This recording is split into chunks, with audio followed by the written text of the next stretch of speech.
Class. देखिए, इससे पिछले वाले वीडियो में आपको हमने बताया था कि आज जो है 1.4 एक्सरसाइज जब हमने पढ़ाया था आपको, तो बताया था कि आज फर्स्ट लेसन पूरा खत्म हो गया है और एक वीडियो ऐसा आएगा जिसमें हर एक एक्सरसाइज के क्वेश्चंस को जो है रिवाइज किया जाएगा, जिससे आपको किसी भी प्रकार के कोई भी डाउट्स होंगे तो इसमें अच्छे से क्लियर हो जाएंगे। ठीक है, तो आज की क्लास में हम लोग जो है फर्स्ट लेसन के जितने भी एक्सरसाइज या जो भी टॉपिक्स हम उसमें पढ़े हैं उन सबका रिवाइज किया जाएगा। ठीक है, तो पहले जो हमारा एक्सरसाइज जो आया था 1.1 जो यानी एक्सरसाइज 1.1 जो था, उसमें हम लोग जो है यूक्लिड के नियम के बारे में पढ़े थे कि यूक्लिड के नियम का प्रयोग करके हम किस प्रकार से जो है दिए गए संख्याओं का एचसीएफ ज्ञात कर सकते हैं। ठीक है, तो सबसे पहले चीज़ अगर ध्यान से अगर आप देखेंगे तो सबसे पहले मान लीजिए कि अगर यूक्लिड के प्रमेय के अनुसार आपको बताया क्या गया था। ठीक है, तो पहले यूक्लिड की अवधारणा के बारे में एक आपको बता देते हैं कि यूक्लिड की प्रमेय थी क्या। ठीक है, देखिए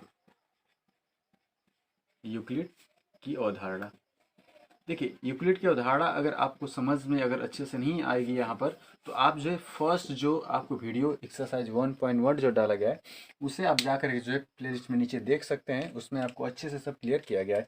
वैसे यहाँ पर हम बेशक जो अच्छे से प्रयास करेंगे कि आपको इसी वीडियो में सब कुछ क्लियर हो जाए। जैसे यूक्लिड के उदाहरण में क्या बताया कि यदि ए व बी दो वास्तविक संख्याएं इस प्रकार से हों तथा उसमें क्यू व आर इस प्रकार से जो संख्याओं को जो पूर्णांकों को निवेशित किया जाए, जहाँ a is equal to B Q plus r. Euclid की नियम क्या थी, a is equal to B Q plus r, जहाँ पर ए जो था वो हमेशा बड़ा होगा किससे, बी से। ए का मान हमेशा बड़ा किससे होगा, बी से। ध्यान दीजिए यहाँ पर लिख सकते हैं जहाँ ए इज ग्रेटर देन किससे होना चाहिए, बी से। और इसमें लिखा था कि जब, ध्यान दीजिएगा, जब आर का जो मान होगा वह जीरो हो जाएगा। एक चीज ध्यान दीजिए कि आर का जो मान होगा वह या तो जीरो के बराबर होगा या जीरो से बड़ा, लेकिन ये हमेशा जो है बी से छोटा होना चाहिए। कितना, किससे छोटा होना चाहिए बाबू, तो बी से छोटा होना चाहिए।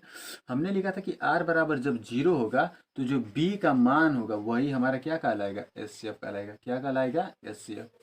यानी जब तक आर का मान जीरो नहीं होगा तब तक जो है हम इससे फाइंड आउट नहीं कर सकते।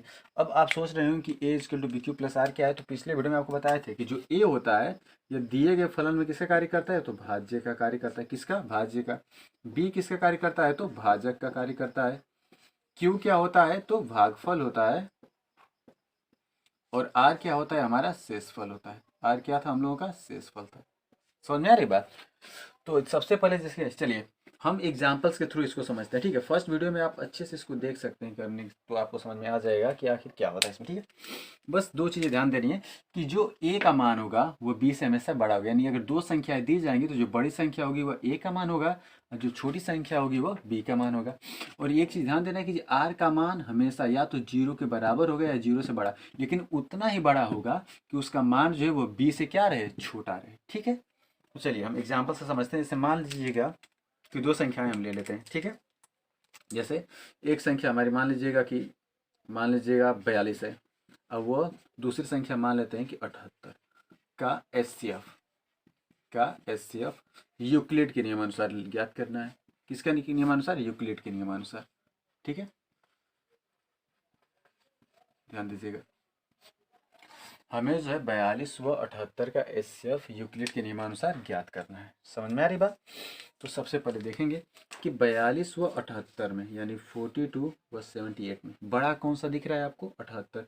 यानी 78 किसका मान हो जाएगा, ए का, और 42 किसका मान हो जाएगा, बी का। लिखा क्या गया है, ए क्या होता है, भाज्य, बी क्या होता है, भाजक। तो हमें ज्ञात क्या करना होगा, भागफल व शेषफल। अब लिखेंगे यूक्लिड के अनुसार। किसके अनुसार, यूक्लिड के अनुसार। ध्यान दीजिएगा, तो यूक्लिड के अनुसार क्या बताया गया है कि ए इज इक्वल टू, ये बराबर होता है बी क्यू प्लस किसके, आर के। ए का मान कितना मिल गया, 78। कितना मिल गया, 78, बराबर बी का मान कितना मिल गया आपका, 42। क्यू का मान हमें ज्ञात करना है और आर का मान ज्ञात करना है। तो जब ये भाजक ये भाज्य है तो भागफल यानी हम 78 को 42 से क्या कर देंगे, डिवाइड कर देंगे। 42 से कम है, 42 हो गया। 8 में से 2 गया 6, 7 में से 4 गया 3, कितना बच गया, 36। कितना आया मुन्ना, 36। यानी भागफल कितना हो गया, 1 और शेषफल कितना हो गया, 36। तो ये हो गया भागफल 1, शेषफल कितना हो गया, 36। अब जो 36 से डिवाइड करेंगे किस में, 42 में। देखिए भाग विधि जो होती है ना वही यूक्लिड का नियम है। समझ में आ रही बात। बस उसको इस क्रम में अरेंज करना है। कैसे अरेंज करना है, हम भाग देकर आपको यहाँ पर अरेंज करके समझाते हैं। ध्यान से देखिए, पहले जो संख्याएं क्या दी गई थी 78 और 42, तो हमने 78 में भाग दिया किससे 42 से, शेषफल कितना बचा 36। अभी जीरो हुआ है नहीं, तब तक इसको भाग देते रहना है जब तक आर का मान क्या ना हो जाए जीरो, क्योंकि जैसे ही आर का मान जीरो होगा तो जो बी का मान है वही हमारा क्या कहलाएगा एचसीएफ कहलाएगा। अब 36 से भाग दें, 36 से कम है 36 हो जाएगा। देखिए 12 में से 6 गया, 6 कट गया। अब 6 से भाग देंगे किस में 36 में, 6 6 के 36 कट गया कि नहीं ना। अब यहाँ पर आर का मान क्या आ गया जीरो, तो एचसीएफ कितना आया 6। ये तो भाग विधि हो गई। अब इसी विधि को यहाँ पर अगर अप्लाई करना है तो ध्यान से देखिए कैसे होगा। हमने जो 42 और 78 में भाग दिया था कितनी बार भाग फल गया था एक, शेषफल क्या हुआ था 36। अब 36 से भाग दे रहे हैं किस में 42 में, तो अब लिखेंगे भाज्य क्या हो गया 42 और भाजक क्या हो गया 36 हो गया। 36 से 42 में भाग दिए कितनी बार एक गया है, और शेषफल कितना बच गया है 6, तो ये हो गया 6। अब पुनः अब 6 से भाग दे रहे हैं किस में 36 में, अब भाज्य यहाँ पर क्या हो गया 36, देखिए 36 से यहाँ पर आ गया, और इसमें अब भाजक क्या हो गया 6 हो गया, तो 6 6 के 36, आर का मान क्या हो गया जीरो। अब आर का मान हमारा क्या आ गया मुन्ना जीरो, और जब आर का मान जीरो है तो तुलना करिए a is equal to B Q plus r. अब यहाँ से बी का मान कितना आ गया 6, यानी जो एचसीएफ होगा वो हमारा कितना मिल गया 6। मिला कि नहीं मुन्ना। सेम यही प्रोसेस आपको हर एक क्वेश्चन में फाइंड आउट करने हैं। आपका एचसीएफ जो यूक्लिड नियम बहुत ही इजी है, आप बहुत ही आसानी से लगा सकते हैं। ठीक है, ऐसे भाग दे लीजिए अगर नहीं समझ में आ रहा है तो, और भाग देकर इसी क्रम को ऐसे अरेंज कर दीजिए। अरेंज करने के बाद तब देखिए ध्यान दीजिएगा, बस एक चीज़ का ख्याल करना है कि जो आर का मान है जब जीरो आएगा तभी हमारा जो बी का मान होगा वही किसका कार्य करेगा एचसीएफ का कार्य करेगा। समझ में आ रही बात। ठीक है, तो आप इस पे और भी एक्सरसाइज आप कर सकते हैं। ठीक है, जैसे एक हम छोटा सा और एक आपको लेकर समझाते हैं संख्या, जैसे मान लीजिए कि एक छोटी संख्या और ले लेते हैं हम लोग। ठीक है, जहाँ से देखिए ताकि क्लियर हो जाए, कोई भी डाउट्स ना रहे आपके अंदर। जैसे मान लीजिए एक संख्या छोटी सी और ले लेते हैं हम, जैसे मान लीजिए कि 25, जैसे मान लीजिए कि 25 व मान लीजिए 110, 25 व 100 क्या हो गया 10। अब 25 से 110 में अगर हमें फाइंड आउट करना है तो बड़ी कौन सी संख्या होगी 110। जो बड़ी संख्या वो किसका कार्य करेगी ए का, और जो छोटी संख्या वो किसका कार्य करेगी मुन्ना तो बी का कार्य करेगी। यानी ए का मान 110 हो गया और बी का मान कितना हो गया 25। यूक्लिड का नियम क्या था a is equal to B Q plus r था ना। अब रख लीजिए ए का मान 110, बी का मान 25। अब हमें ज्ञात क्या करना है क्यू का मान यानी भागफल, और प्लस दूसरा क्या ज्ञात करना है आर का मान मतलब शेषफल। सिंपल देखिए यहाँ भाग देकर देखिए 25 से 110 को डिवाइड करिए, 25 चौको 100, कितना बच गया 10। देखिए आर का मान हमेशा बी से छोटा है कि नहीं, भाजक से छोटा है कि नहीं बच्चा, हो रहा है कि नहीं बाबू। देखिए अब जो 10 से भाग देंगे किस में 25 में, 10 दूनी के 20 लीजिए हो गया। यहाँ पर क्या आ गया 5। अब 5 से भाग देंगे किस में 10 में, तो 5 दूनी के 10, कट गया मान कितना आ गया जीरो। भाग विधि से कितना इससे पाया 5। अब इसको अरेंज करिए, देखिए जब 110 को 25 से डिवाइड किया गया तो भागफल कितना था 4 और शेषफल कितना था 10 हो गया। अब जो है अब किसको डिवाइड किया गया 25 को, यानी जो भाजक था वो आकर क्या बन गया भाज्य। अब 25 को डिवाइड किया जा रहा है किससे 10 से, भाग कितने बार गई 2 बार, 10 दूनी के 20, शेषफल कितना बचा 5। अब किसको डिवाइड किया जा रहा है 10 को किससे 5 से, तो 5 दूनी के 10, आर का मान 0। अब तुलना करेंगे a is equal to B Q plus r से, तो यहाँ पर अब बी का मान कितना दिख रहा है 5, यानी इसका जो एचसीएफ होगा वो कितना आएगा 5। यूक्लिड नियम से कितना आया 5, और भाग विधि से भी कितना आया था 5। समझ में आएगी बात। यानी जो भाग विधि है उसी को इस क्रम में अरेंज करने से ही हमें यूक्लिड नियम की जो संख्याओं का पता चलता है। ठीक है, ठीक है हो गया। चलो इसको मिटा देते हैं हम लोग, और एक छोटा सा और इक्वेशन हम लोग ध्यान से देख लेते हैं। ठीक है, जैसे मान लीजिए अब दूसरा देख लेते हैं हम लोग। जैसे आपको इसमें बताया गया है कि यूक्लिड के नियमानुसार कुछ संख्याओं का आपको जैसे मान लीजिए कि अरेंज करने के लिए देता है। जैसे मान लीजिए कोई संख्या दी गई, जैसे मान लीजिएगा कह देगा कि यूक्लिड का प्रयोग करके बताइए। एक्सरसाइज 1.1 पढ़ाए थे तो आपको इक्वेशन सॉल्व करने के लिए दिए थे, उसी को हम सॉल्व करके यहाँ पर आपको हम समझा देते हैं। ठीक है, जैसे होता क्या है कि यूक्लिड का विभाजन का प्रमेय करके सिद्ध कीजिए। देखिए हम सवाल लिख देते हैं कि यूक्लिड के विभाजन, यूक्लिड के विभाजन का प्रयोग करके दर्शाइए कि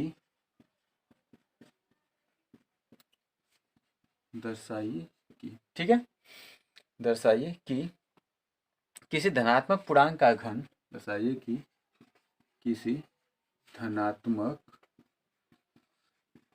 पूर्णांक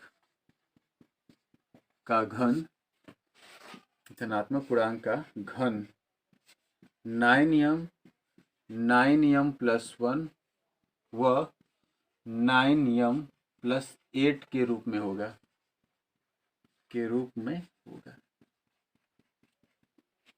समझ मेरी बात। तो सबसे पहला काम कि किसका प्रयोग करना है हमें, तो यूक्लिड के नियम का प्रयोग करना है। तो सबसे पहले लिखेंगे चूंकि, देखिए सॉल्यूशन इसका यहां से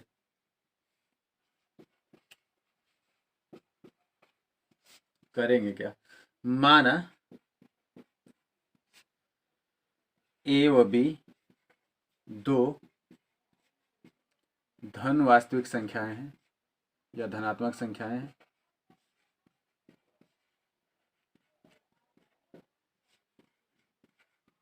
जहां यूक्लिड के नियमानुसार, यूक्लिड के अनुसार क्या बताया गया यूक्लिड के नियमानुसार बाबू, कि a is equal to B Q plus R, हो गया।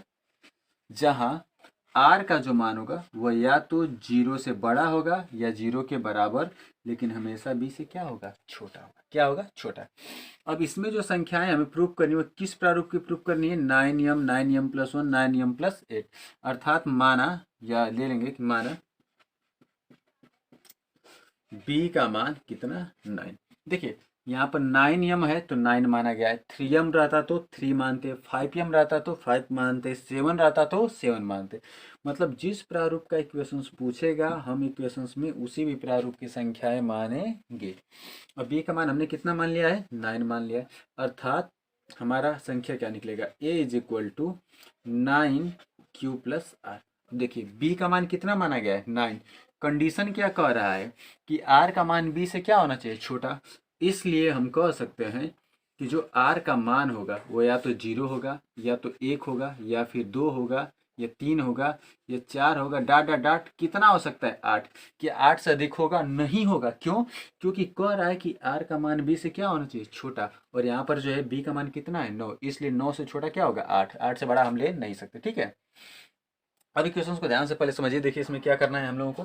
तो सबसे पहली चीज कि सबसे पहले कह रहा है कि जो धनात्मक पूर्णांक हम माने हैं, यानी a is equal to 9q plus R जो माना गया है, इसका जो घन होगा कितना होगा, घन। तो लिखेंगे चूंकि a इज इक्वल टू, ले लीजिए पर देखिए r का मान पहले क्या रखेंगे, 0, तो r बराबर 0 पर, r बराबर किस पे, 0 पर। जैसे ही r का मान आप शून्य लेंगे तो संख्या क्या निकल जाएगी, 9q प्लस 0 निकल जाएगी।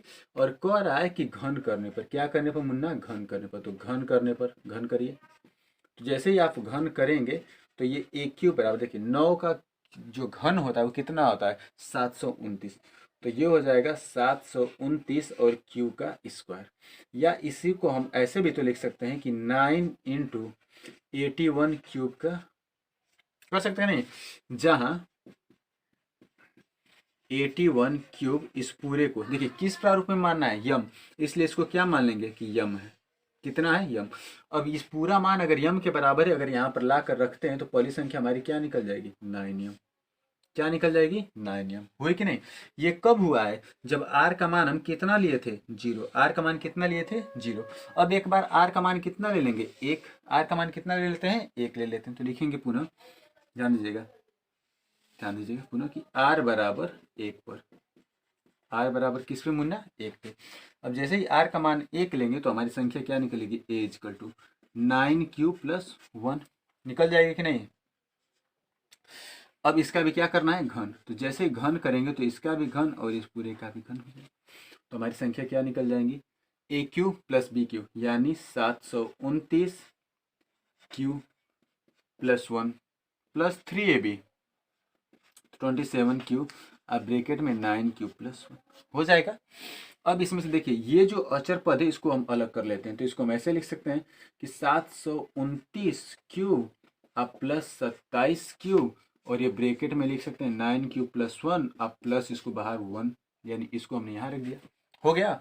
अब इन दोनों में से हम क्या कॉमन ले सकते हैं, 9 कॉमन कर लेते हैं। जैसे ही 9 कॉमन करेंगे तो ये संख्याएं क्या निकल जाएंगी, 81Q अब प्लस 9 3 27, तो 3Q अब ब्रैकेट में 9Q प्लस 1, आइए हो गया प्लस 1। और जहाँ ये पूरा मान बराबर क्या मान लेते हैं, m, तो जैसे ही m मानेंगे तो ये मान हो जाएगा 9m+1। अब देखिए दूसरा व्यंजक हमें क्या मिल गया, 9m+1 मिल गया। यह कब मिला है, जब r का मान हम कितना लिए थे, तो r बराबर हमने 1 लिखा था। ध्यान दीजिएगा, जब r का मान 1 लिखा है तो व्यंजक क्या मिला है, 9m+1 मिल गया। जब r का मान 0 था तो व्यंजक क्या मिला था, 9m। अर्थात हम इसी प्रकार से जब r बराबर हम 2 रख लेंगे, r का मान कितना रखेंगे, 2। जब r बराबर 2 पर जैसे 2 रखेंगे तो संख्याएं क्या मिल जाएंगी, 9q अब प्लस क्या मिल जाएगा, 2। इसका भी घन करना है तो घन कर लेंगे हम लोग, ठीक है। क्या लिखेंगे, घन करने पर a प्लस बी का होल क्यूब ये भी हो गया, तो ये होगा 729 क्यूब और 2 का क्यूब कितना होगा, 8 अब प्लस 27 क्यूब, अब ब्रैकेट में हो जाएगा 9q+2। अब इसको और इसको एक साथ लीजिए, अब दोनों में से अगर 9 हम कॉमन कर लेते हैं तो यहाँ पर क्या बचेगा, 81 क्यूब, 9 27, तो 3 क्यूब, अब ब्रैकेट में 9q+2 और इस प्लस सेट को हम बाहर कर लेते हैं, हो जाएगा। और ये जो पूरी संख्या है इसे हम क्या मान लें, यम। क्यों यम मान रहे हैं, क्योंकि प्रारूप हमारा किसका है, यम का है। तो ये हमारी संख्या क्या निकल जाएगी, 9m अब प्लस ये हमारा क्या मान आ गया, 8 आ गया। आया कि नहीं। तो एक चीज़ और ध्यान दीजिएगा, जब r का मान 0 था तो हमारी संख्या क्या निकली थी, 9m पूर्णांक घन करने पर। r का मान 1 था तो पूर्णांक क्या निकला था, 9m+1। अब यहाँ पर r का मान कितना रखा गया है, 2, तो पूर्णांक क्या निकल गया, 9m+8 निकल गया कि नहीं। अर्थात हम कह सकते हैं कि दो, अगर कोई विभाजन संख्या में अगर मान लीजिए कि दो संख्याएं a और b इस प्रकार से दी जाएं तो जो उनके धनात्मक पूर्णांक का जो घन होता है वो 9m, 9m+1, 9m+8 के रूप में होगा। होगा कि नहीं बाबू। अब देख लीजिए क्या लिखा गया है कि यूक्लिड के विभाजन का प्रयोग करके दर्शाइए कि किसी धनात्मक पूर्णांक का जो घन है वो 9m, 9m+1 या 9m+8 के रूप का होगा। समझ में आ रही बात। हमने क्या माना कि माना ए और बी दो धनात्मक संख्याएं हैं जहाँ पर यूक्लिड के नियमानुसार ए इक्वल टू क्या हो जाएगा, BQ+R। कहा क्या गया उसमें कि जो आर का मान होगा वो बी से या तो छोटा होगा जबकि 0 से छोटा, 0 से बड़ा या फिर 0 के बराबर। तो हमने यहाँ पर प्रूफ करना था 9m, 9m+1 या 9m+8। तो हमने तुलना करके बी का मान कितना लिया है, 9 ले लिया है। कितना लिया है हमने मान, 9। अब जहाँ बी था वहाँ पर क्या रख लिया है, 9 हमने। तो हमारी संख्या क्या प्राप्त हुई है, 9q+r। अब कह क्या रहा है आर का मान कि बी से छोटा होना चाहिए, तो बी का मान 9 लिया, यानी 9 से छोटा क्या होगा, 0, 1, 2, 3, 4, कहाँ तक हो सकता है, 8 तक। इसमें मैंने आर बराबर पहले क्या लिया है, 0, फिर आर बराबर क्या लिखा गया, 1, फिर आर बराबर क्या हो गया, 2। तो जब आर का मान 0 था तो हमें व्यंजक क्या मिला था, 9m। जब 1 था तो क्या मिला था, 9m+1। जब 2 था तो क्या मिल गया, 9m+8। और हमें यही प्रूव करना था। अर्थात कह सकते हैं कि किसी भी धनात्मक पूर्णांक का जो घन होता है वो 9m, 9m+1 और 9m+8 के रूप में होगा। ठीक है। अगर आप इसका स्क्रीनशॉट लेना चाहते हैं तो स्क्रीनशॉट ले सकते हैं। ठीक है। चलिए अब हम लोग अगला जो देखते हैं कि अगली चीज़ क्या है। ठीक है।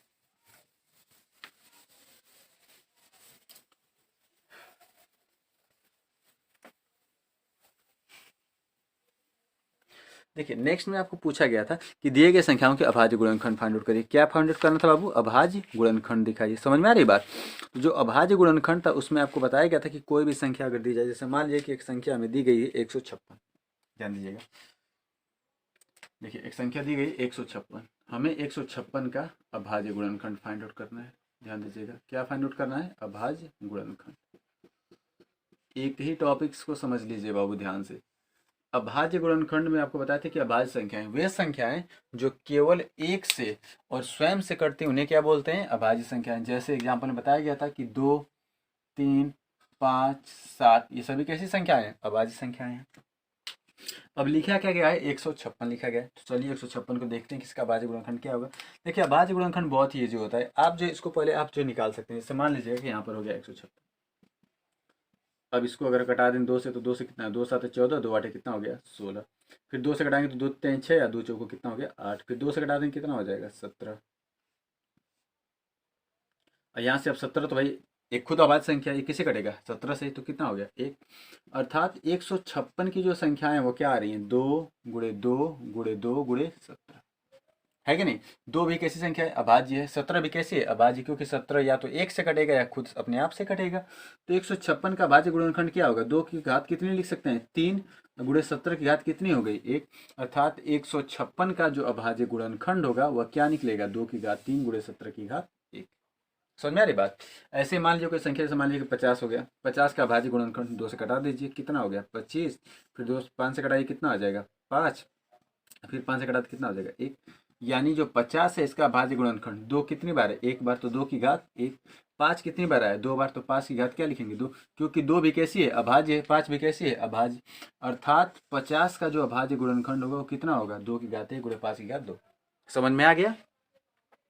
तो अभाज्य गुणनखंड बहुत ही ईजी है, बस गुणनखंड करिए और उसको जो अभाज्य संख्याओं के जो पावर स्वरूप में लिख दीजिए, वही उसका क्या कहलाएगा, अभाज्य गुणनखंड कहलाएगा। ठीक है। लेकिन मान लीजिए कि अगर कोई संख्या हमें दी जाए और कह देगा कि मान लीजिए यही संख्या है हमारी, ध्यान से देखिएगा, इसी में अगर मान लीजिए कि कह देता कि 156 व 50 का एचसीएफ फाइंड आउट करिए। देखिए क्या कह देता कि 156 व 50 का एचसीएफ फाइंड आउट करिए। देखिए हम क्वेश्चन को लिख के दिखाते हैं आपको। कह देगा कि 156 व 50 का एचसीएफ फाइंड आउट करिए, यानी एचसीएफ ज्ञात कीजिए। सवाल अगर ऐसे कर देता, ठीक है, हमें क्या ज्ञात करना है, एचसीएफ ज्ञात करना है। चलिए ठीक है। तो एचसीएफ क्या हो जाएगा कि आपको बताया था कि सबसे पहले इन दोनों को जो अगर आप फैक्टर कर लीजिए अभाज्य गुणनखंड विधि द्वारा, तो फैक्टर किए हैं तो 156 का क्या है, 2 की घात 3 और 17 की घात 1। 50 का कितना है, 2 की घात 1 और 5 की घात 2। एचसीएफ आपको जो है क्या बताया गया था कि दिए गए दोनों अभाज्य गुणनखंडों में से उभयनिष्ठ संख्या की न्यूनतम घात ही उसकी क्या कहलाती है, एचसीएफ कहलाती है। यानी पहले ये देखना है कि कौन सी संख्या उभयनिष्ठ है, और जो संख्या उभयनिष्ठ है उसकी जो न्यूनतम घात होगी, जो छोटी घात होगी, वही क्या कहलाएगी, एचसीएफ। देखिए यहाँ पे 2 है, यहाँ पे क्या है 2, यहाँ 17, यहाँ पर क्या है 5। दोनों में उभयनिष्ठ क्या दिख रहा है, 2 और क्या दिख रहा है 2। अब 2 की घात यहाँ पर कितनी दिख रही है, 3, और यहाँ पर 2 की घात कितनी है, 1। तो न्यूनतम घात कितनी है, न्यूनतम मतलब छोटी घात कितनी है, 1 है। अर्थात इसका एचसीएफ 2 की घात क्या मिलेगा, 1। क्योंकि यहाँ 17 है, यहाँ 5 है, उभयनिष्ठ तो है नहीं। उभयनिष्ठ नंबर तो समझ ही रहे होंगे कि ऐसी संख्याएं जो दोनों में मिले। समझ में आ रही बात, उसे क्या बोलते हैं, उभयनिष्ठ। दोनों में कौन सी संख्या मिल रही है, 2 मिल रही है। अब 2 की न्यूनतम घात कितनी है, यहाँ पर 1 है, यहाँ पर कितनी है 3 है, तो छोटी कौन सी घात है, 1 है, इसलिए इसका एचसीएफ 2 की घात 1। और 2 की घात 1 का मान कितना होगा 2, यानी एचसीएफ क्या निकल गया हमारा, 2 निकल गया। समझ में आ रही बात। अगर कहता कि अभाज्य गुणनखंड द्वारा एलसीएम ज्ञात करिए, अभाज्य द्वारा क्या ज्ञात करिए, एलसीएम ज्ञात करिए। देखिए एलसीएम क्या हो जाएगा, जो एलसीएम होगा, ध्यान समझिए पहले। एलसीएम सबसे पहले दोनों संख्याओं में से जो उभयनिष्ठ संख्या है, अब उसकी जो मैक्सिमम घात लेंगे, कितनी घात लेंगे, मैक्सिमम। जब मैक्सिमम पावर ले लेंगे ना तो मिनिमम को छोड़ देंगे, उसको नहीं लिखा जाएगा। अब देखिए उभयनिष्ठ क्या है, 2, 2 की घात कितनी है 1, 2 की घात कितनी है 3। तो जब छोटी घात थी तो एचसीएफ, जब बड़ी घात तो एलसीएम। तो 2 की घात 3 लेंगे कि 1 लेंगे एलसीएम में, तो 2 की घात 3 लेंगे। 2 की घात 3, जैसे ही 2 की घात 3 लेंगे तो 2 घात 1 को नहीं लिया जाएगा, ये चीज़ ध्यान दीजिएगा। अब इनटू यहाँ पर क्या बचा 17, यहाँ पर क्या बचा 5। देखिए एलसीएम में जो उभयनिष्ठ है वो भी लेंगे और जो उभयनिष्ठ नहीं है वो भी लेते हैं, लेकिन एचसीएफ में केवल जो उभयनिष्ठ है वही संख्या ली जाएगी। अब यहाँ पर कितना बच गया 17, यहाँ पर कितना बच गया 5 की घात 2। अब इसका गुणा करेंगे तो 2 के क्यूब कितना होगा 8, और ये हो गया 17, और ये हो गया 25, 25 वाटे कितना होता है 200। और 200 में अगर आप 17 का गुणा कर लेंगे तो 17 दूनी 34, यानी 3400। ये हमारा क्या आ जाएगा, एलसीएम आ जाएगा। क्या आ जाएगा मुन्ना, एलसीएम। तो एचसीएफ और एलसीएम समझ में आ रहा है। एचसीएफ मतलब अभाज्य गुणनखंड की जो सबसे न्यूनतम घात होती है वह क्या कहलाती है, एचसीएफ कहलाती है। और जो सबसे मैक्सिमम घात होती है वह क्या कहलाती है, एलसीएम कहलाती है। ठीक है, तो ये हो गया एचसीएफ और एलसीएम। अब देखिए एक प्रॉपर्टीज था कि एचसीएफ और एलसीएम में संबंध क्या होता है, एचसीएफ और एलसीएम में रिलेशन क्या होता है। ठीक है, तो उसको भी ध्यान से हम इसमें बता देते हैं, ध्यान से देख लीजिएगा।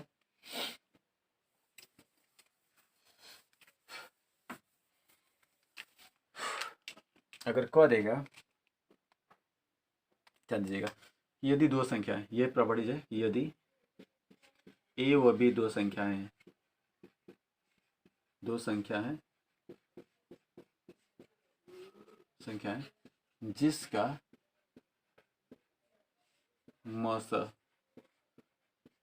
मौसा, जैसे मान लीजिए, या जिसका मौसा यानी एचसीएफ तथा लसा, लसा मतलब एलसीएम ज्ञात हो, तो होता है क्या कि जो HCF इंटू एल्शियम का जो मान होता है, यानी दोनों का गुणनफल जो होता है, वह दी गई दोनों संख्याओं के गुणनफल के बराबर होता है, यानी बराबर होता है दोनों संख्याओं के गुणनफल के,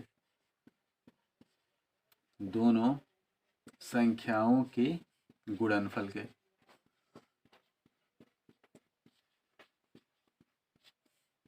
समझ में आ रही बात? तो जैसे मान लीजिए दो संख्या हम लेकर दिखाते हैं आपको। जैसे मान लीजिए कि एक संख्या हमारी हो गई 25 तथा दूसरी संख्या जैसे मान लीजिएगा कि हो गया हमारी 70। एक संख्या क्या है 25, दूसरी संख्या क्या हो गई 70 हो गया। हमें दोनों का सबसे पहले HCF और LCM फाइंड आउट कर लेते हैं। क्या याद करते हैं? HCF व LCM फाइंड आउट कर लेते हैं। तो सबसे पहले 25 का गुणनखंड कितना आ जाएगा? अभाज्य गुणनखंड 5 की घात 2, क्योंकि 5 बचे 25। 70 का अगर गुणनखंड करेंगे तो यहाँ पर करके देख लीजिएगा कि 70 क्या होगा, 2 से घटाएंगे तो 35 होगा, फिर 5 से घटाएंगे तो 7 और फिर 7 से घटा देंगे तो 1। तो इसका गुणनखंड हो गया 2 की घात 1, 5 की घात 1 का गुणे 7 हो गया। अब इसका जो HCF होगा, ध्यान दीजिएगा, इसका जो HCF होगा वो बताया गया है कि जो सबसे न्यूनतम घात होगी, तो पहले उभयनिष्ठ संख्या यहाँ 2 है, लेकिन यहाँ 2 है तो उभयनिष्ठ तो होगी नहीं। 5 यहाँ है, यहाँ भी क्या है 5। अब देखना है कि यहाँ पर 5 की घात 2 है, यहाँ पर कितनी है 1, तो न्यूनतम घात कितनी है 1, इसलिए 5 की घात कितना लेंगे 1। अब ये 5 की घात 1 का मान कितना आएगा 5, यानी HCF कितना निकल गया 5। अब क्या ज्ञात करना है LCM। तो LCM में बताया गया है कि उभयनिष्ठ संख्या की जो बड़ी घात है, यानी 5 की घात यहाँ 1 था, 5 की घात 2, तो LCM में 5 की घात कितना लेंगे 2, और जो शेष संख्याएं बची सबको ले लीजिए। देखिए क्या बचा है, यहाँ पर 2 बच गया, यहाँ पर क्या बच गया 7, तो 2 गुणे कितना हो गया 7 हो गया। 5 की घात 2 का मान कितना होगा 25 गुणे 2 गुणे 7, 25 दूनी 50, यानी 50 गुणे 7, 7 5 35, यानी कितना आ गया 350। आया कि नहीं मुन्ना? अब जो प्रमेय क्या कह रहा है कि जो HCF गुणे LCM है, ये दोनों संख्याओं के गुणनफल के क्या होगा बराबर होगा। देखते हैं कि बराबर है कि नहीं है। तो सबसे पहले HCF कितना आया था मुन्ना हम लोगों का, तो HCF 5 आ गया है, तो लिखेंगे कि 5 और गुणे LCM कितना था, तो LCM 350 आ गया है हमारा, और ये बराबर पहली संख्या कितनी थी 25 और दूसरी संख्या कितनी थी 70। 5 गुणे 5 5 25 को 5 हासिल 2, अब 5 थी 15 और 2 17, यानी 1750। देखिए 7 5 35 को 5 हासिल 3 और 7 दूनी की 14, 14 और 3 17, 1750 बराबर है। ठीक है, तो हम कह सकते हैं कि अगर दो संख्याएं दी जाती हैं तो जो दोनों संख्याओं का HCF और LCM होता है, तो HCF और LCM का जो गुणनफल होता है वो दोनों संख्याओं के गुणनफल के क्या होता है बराबर होता है। होता है कि नहीं बाबू? बिल्कुल होता है। अब मान लीजिएगा कि इसी सवाल को हम समझा कर देते हैं। मान लीजिएगा कि कह देगा कि इस सवाल में, जैसे मान लीजिए इसी को समझ लीजिए, कह देता कि 25 तथा 70 का, जैसे मान लीजिए अभी आपने ज्ञात किया तो ये याद होगा, तो इसलिए आपको हम समझा रहे हैं इसी पे कि मान लीजिए कह देगा कि 25 और 70 का HCF जो है मान लीजिए कि 5 था। अभी हमने ज्ञात किया था क्या HCF 5 है, क्या HCF 5 है, तो LCM ज्ञात कीजिए। तो LCM ज्ञात कीजिए, LCM ज्ञात कीजिए। तो सिंपल ट्रिक ध्यान दीजिएगा, हमें क्या दिया है HCF दिया है, क्या पूछ रहा है LCM। तो फार्मूला क्या लिख सकते हैं कि LCM ये बराबर क्या हो जाएगा दोनों संख्याओं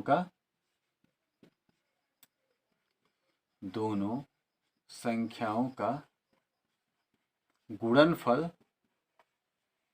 आप बटे में क्या लिख लेंगे HCF। हो जाएगा कि नहीं बाबू? और इसी प्रकार से अगर मान लीजिए कि हमें अगर LCM अगर दे करके अगर HCF पूछता, तो जब हमें HCF फाइंड आउट करना होगा तो लिख सकते हैं कि HCF बराबर क्या लिखेंगे कि दोनों संख्याओं का गुणनफल, दोनों संख्याओं का गुणनफल, इस पूरे के बटे में क्या लिख लेंगे LCM। क्या लिख लेंगे LCM। समझ में आ रही बात? तो अगर हमें HCF पूछेगा तो बटे में LCM कर लेंगे, और अगर हमें LCM पूछेगा तो बटे में कितना कर लेंगे HCF कर लेंगे। ठीक है, हमें पूछा क्या है HCF कितना था 5, क्या पूछा है LCM, कौन सा फार्मूला ऊपर वाला, तो लिखेंगे LCM बराबर, ध्यान दीजिएगा दोनों संख्याओं का गुणनफल। तो हमें दोनों संख्याएं कौन कौन सी दी गई हैं, एक संख्या कितनी है 25 और दूसरी क्या है 70, तो गुणनफल मतलब 25 गुणे 70 हो गया। अब बटे में हमें क्या ज्ञात करना है, एचसीएफ। एचसीएफ कितना दिया है 5, सॉरी एलसीएम ज्ञात करना है तो 5 हो गया, 5 5 25, कितना आ गया 5 गुणे 70, 7 5 35, कितना आया 350, आया कि नहीं। अभी आपको निकाला गया था कि 25 व 70 का एलसीएम कितना आया था 350। देखिए यहाँ से डिवाइड किया गया तो एलसीएम कितना आ गया 350, आया कि नहीं मुन्ना, बिल्कुल आ गया। तो अगर आप दोनों संख्याओं में से कोई एक चीज़ ज्ञात कर लेते हैं, जैसे एचसीएफ ज्ञात कर लेते हैं, तो एचसीएफ से दोनों संख्याओं को डिवाइड कर देंगे तो क्या निकल जाएगा, एलसीएम ज्ञात हो जाएगा कि नहीं मुन्ना, समझ में आ रही बात। जैसे मान लीजिए कि एक छोटे संख्या लेकर हम दिखाते हैं आपको, जैसे ठीक है देखिए इसको मिटाते हैं हम लोग, यह संख्या को मिटाते हैं। जैसे मान लीजिएगा हमें इसको मिटाते हैं, आप स्क्रीनशॉट ले लीजिएगा इन सब चीज़ों का। देखिए मान लीजिए इक्वेशंस में लिख दिया गया, ध्यान दीजिएगा। जैसे मान लीजिए कह दिया गया कि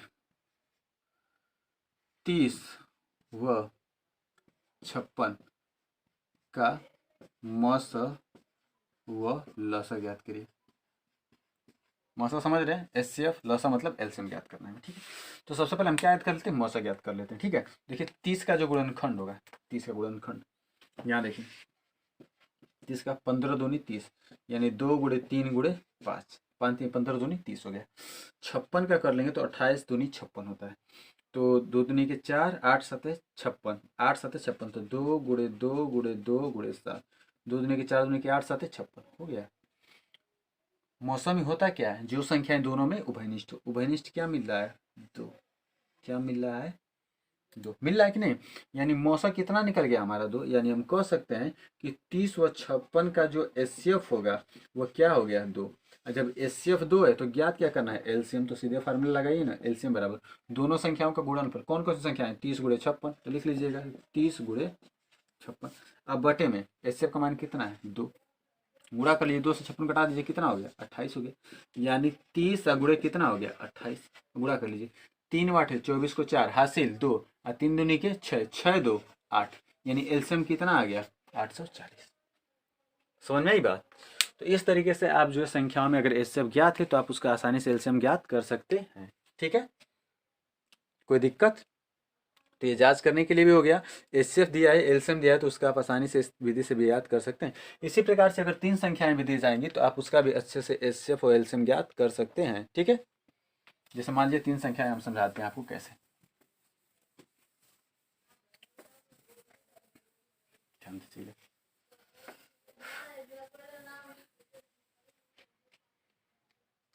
जैसे मान लीजिएगा कह देगा जैसे 12 18 व 21, 12 18 व 21, ठीक है। 21 के मान लेते हम 22 कर देते हैं, 22, इसका एचसीएफ हमें ज्ञात करना है, ठीक है। क्या ज्ञात करना है, एचसीएफ और एलसीएम। तो 12 का गुणनखंड क्या होगा 2 2 2 गुणे 3, 2 दूनी के 4 3 12। 18 का क्या होता है, तो 2 गुणे 3 गुणे 3, 2 3 6 6 3 18। 22 का क्या होता है 2 गुणे 11 होता है। अगर इसका हमें एचसीएफ ज्ञात करना है, क्या ज्ञात करना है एचसीएफ, तो अभाज्य गुणनखंड में क्या लिखेंगे 2 की घात 2 गुणे 3, इसको लिखेंगे 2 गुणे 3 की घात 2, और इसे लिख लेंगे 2 की घात 1 गुणे 11 की घात 1। ऐसी कौन सी संख्या है जो इस तीनों में उभयनिष्ठ दिख रही है आपको, कौन सी दिख रही है 2 दिख रहा है। इससे मैं क्या बताया था कि दोनों की जो सबसे न्यूनतम घात, न्यूनतम मतलब सबसे छोटी घात, यहाँ 2 की घात कितनी है 2, यहाँ पर कितनी है 1, यहाँ भी कितनी है 1, तो छोटी घात कितनी मिली 1, तो 2 की घात क्या ले लेंगे 1, और 2 की घात 1 का मान कितना आता है 2, यानी एचसीएफ कितना हो जाएगा 2 हो जाएगा। क्योंकि देखिए यहाँ 3 है और यहाँ भी 3 तो है, लेकिन यहाँ पर कितना है 11, तो क्या उभयनिष्ठ होगा, नहीं होगा। उभयनिष्ठ हमें तीनों में देखना है, समझ में आ रही बात। अब यहाँ से अगर मान लीजिए कि हमें एलसीएम ज्ञात करना है, क्या ज्ञात करना है एलसीएम, तो एलसीएम बराबर बताए थे जो उभयनिष्ठ है उसकी बड़ी घात, तो 2 की घात 1, यहाँ पर 2 की घात कितनी, 2 की घात 2 हो गया, यहाँ पर 3 की घात 2 है, यहाँ पर 1 है, तो बड़ी घात कितनी है 3 की घात 2 ले लीजिए। 11 एक ही है तो 11 घात 1 हो गया, 2 का वर्ग 4, 3 का वर्ग 9 गुणे 11, 9 चौको 36, 36 गुणे 11 गुणा कर लीजिए, 11 छक्का 66 को 6 हाथ से 6, 11 3 33, 33 और 6 39। समझ में आ रही बात, यानी एलसीएम कितना आ गया 396, ठीक है। तो अगर 3 संख्याएं में देगी तो आप उसका आसानी से इस प्रकार से एचसीएफ और एलसीएम ज्ञात कर सकते हैं, कोई दिक्कत। चलिए हम इसको मिटा देते हैं। अब लास्ट एक और चीज़ देख लीजिएगा इसमें जो पूछे जाने वाली चीज़ें हैं, क्योंकि बाकी जो चीज़ें हैं वो तो बहुत ईजी हैं, जो आपको साथ में करा दिया गया है। अगर पूछ देगा कि किस संख्या में इकाई का अंक जीरो, जैसे क्या देगा कि कोई संख्या, इस मान लीजिएगा कि 32 के पावर n के प्रसार में इकाई का अंक शून्य होगा या नहीं, शून्य होगा या नहीं, यह हमें जांच करना, ठीक है। ऐसे क्वेश्चन ध्यान दीजिएगा। तो जब भी किसी संख्या में इकाई का अंक जीरो होगा तो सिंपल याद रखिए कि उसका जो प्रसार है वो 2 के पावर n इंटू 5 के पावर m के रूप में होना चाहिए। लिखेंगे चूंकि इकाई का अंक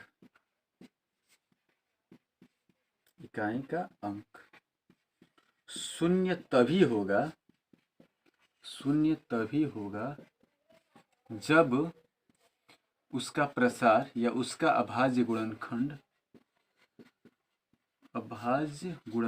मान लीजिए 2 के पावर n इंटू 5 के पावर m के रूप में हो, जब किसी संख्या का अभाज्य गुणनखंड 2 के पावर n इंटू 5 के पावर m के रूप में होगा तभी वह संख्या का इकाई का अंक क्या होगा, जीरो होगा। जैसे कोई भी संख्या ले लीजिए, जैसे आपको बताया था उस दिन, जैसे 10 ले लीजिए, 10 में इकाई का अंक क्या है, जीरो, तो 10 का गुणनखंड क्या होगा, 2 गुणे 5। 20 ले लीजिए तो इसको लिखेंगे 2 की घात 2, 2 की 4 गुणे 5, 4 5 20, इसका गुणनखंड 2 गुणे 5 के रूप में हो रहा है कि नहीं, हो रहा है ना। तो सिंपल हम कह सकते हैं कि किसी भी संख्या में इकाई का अंक शून्य तभी होगा जब उसका जो गुणनखंड है वह 2 के पावर n इंटू 5 के पावर m के प्रारूप का हो। समझ में आ रही बात। अब सवाल आपका लिखा है कि 32 के पावर n है। अब ध्यान दीजिएगा, 32 को क्या लिखते हैं, 2 की पावर 5, इसके पावर क्या लिखेंगे n। अब 2 के पावर 5n हो गया। देखिए क्या यह 2 के पावर m इंटू 5 के पावर m के रूप में है, नहीं है ना। लिखेंगे चूंकि 32 के पावर n का प्रसार 2 के पावर n इंटू 5 के पावर m के रूप में नहीं है, अतः इसमें इकाई का अंक